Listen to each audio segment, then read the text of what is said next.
mga kahamog. Sa vlog na ito ay magbibigay ako ng update sa experimental interior gardening na aking pinaplanong gawin. So, sa pinakaunang vlog ay nakikita nyo kung paano ko inihanda yung pagtatanim ng mga seedlings ng ampalaya at saka yung kamatis na yung cherry tomatoes.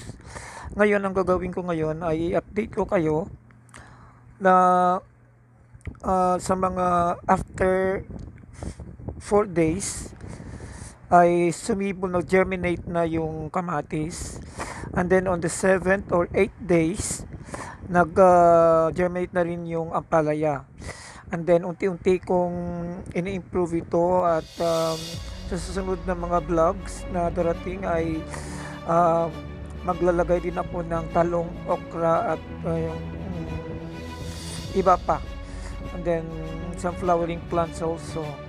At saka ang purpose lang naman ito ay para ma-utilize yung empty space na dito sa harapan ng aking bintana. So at least kahit pa paano may nakakapasok naman na sinag ng araw para mabigyan ng sustansya yung mga tanim, or else I will be obliged na ipalabas ito sa labas ng saglit and then ipapasok din naman uli. Although considerable na hindi naman sa araw-araw nandito sa loob ng kwarto, pero I will find some time or a day na pwede kong ilabas. Pero sa mga hindi ko na maipalabas siguro, andyan lang naman ang purpose natin kung effective ba o maging tagumpay yung ating project, yung pag-cultivate ko ng ampalaya, talong, kamatis, okra sa loob ng room ko. Yun lang naman ang purpose dyan So whatever is the outcome, hanggang doon na lang tayo.